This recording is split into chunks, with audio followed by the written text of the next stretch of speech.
Hi అండి, welcome back to my channel. ఇది వచ్చేసి వెన్స్డే వ్లాగ్ అనమాట. సో ఎర్లీ మార్నింగ్ నాకు వచ్చేసి ఉసిరికాయ వాటర్ అనేది తాగడం అలవాటు అండి. హెయిర్కి బాగా హెల్ప్ అవుతుంది. సో ఇది ఎలా ప్రిపేర్ చేసుకోవాలో ఛానల్లో నేను అప్లోడ్ చేశాను. ఛానల్ విజిట్ చేయండి. అలాగే ఒక స్టవ్ మీద ఇక్కడ వచ్చేసి అవిసె గింజల జెల్ అని తయారు చేసుకున్నాను హెయిర్కి.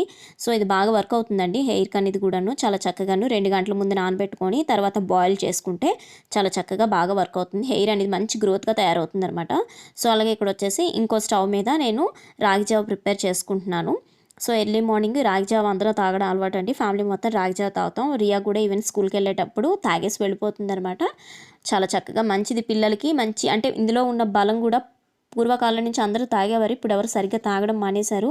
మన పిల్లలకి కరెక్ట్గా ఇప్పటి నుంచి అలవాటు చేస్తే మంచిగా హెల్త్ అనేది కూడా బాగుంటుంది. సో అలాగే ఇక్కడ నేను వచ్చేసి రాగి జావ అనేది ప్రిపేర్ చేసుకున్నాను. అలాగే ఒక పక్క అనేది అవిసె గింజల జెల్ అనేది రెడీ అయిపోయిందండి. ఇది చల్లారి పెట్టుకుంటున్నాను అనమాట. ఇందులోకి కలబంద అనేది కూడా యాడ్ చేస్తాను. కలబంద జెల్ అనేది కూడా యాడ్ చేసుకుంటే చాలా చక్కగా వర్క్ అవుతుంది. చూసారు కదా, ఈ విధంగా జెల్ అనేది ప్రిపేర్ చేసుకున్నాను. కలబంద అలాగే అవిసె గింజల జెల్ అనేది కూడా ఒక పక్క రెడీ అవుతుంది.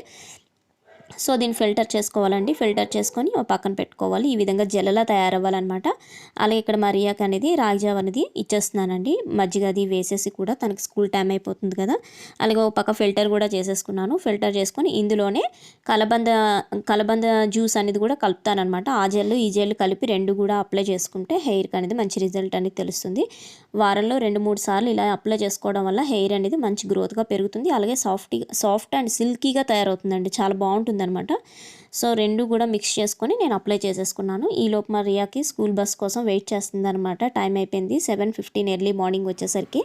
చూశారు కదా, అది వెళ్ళిపోయింది. అది వెళ్ళిపోయిన తర్వాత దీపారాధన అది కూడా అయిపోయింది. అండ్ నెక్స్ట్ తను గుత్తి వంకాయ చేయమని మరీ చెప్పి వెళ్ళిందండి. ఎందుకంటే బాక్స్ అది పట్టుకొని వెళ్ళలేదనమాట.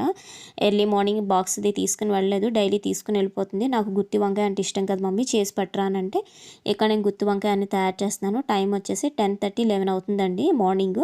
సో అలాగే మొత్తం కూడా తనకి ఎక్కువ మసాలాలు వేయకుండా, అంటే ఎక్కువ తినదండి. సో మసాలాలు వేయకుండా అన్నీ తక్కువ వేసి గుత్తి వంకాయ అనేది ప్రిపేర్ చేశాను. అలాగే ఒక పక్క రైస్ పెట్టాను. రైస్ కుక్కర్లో రైస్ కూడా అయిపోయింది. అలాగే ఇక్కడ గుత్తి వంకాయ కూర అనేది కూడా ప్రిపేర్ అయిపోతుంది.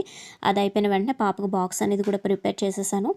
సో అలాగే మన పిల్లలకే కాదండి, పెద్దవాళ్ళకి కూడా ఇష్టమైన కర్రీ వండుకునేటప్పుడు వెంటనే ఆకలేసేస్తుంది కదా. నాకు కూడా ఆకలేసింది. అలాగే ఒక ప్లేట్లో గుత్తి వంకాయ కూర అనేది పెట్టేసుకొని నేను ఇక్కడ తినేస్తున్నాను. మీలో ఎంతమంది గుత్తి వంకాయ కూర అంటే ఇష్టమో కింద కామెంట్ సెక్షన్లో కామెంట్ చేయండి. అలాగే వీడియో నచ్చితే లైక్ చేసి ఛానల్ని సపోర్ట్ చేయండి. అలాగే సబ్స్క్రైబ్ కూడా చేసుకోండి. Thanks for watching video. Thank you so much.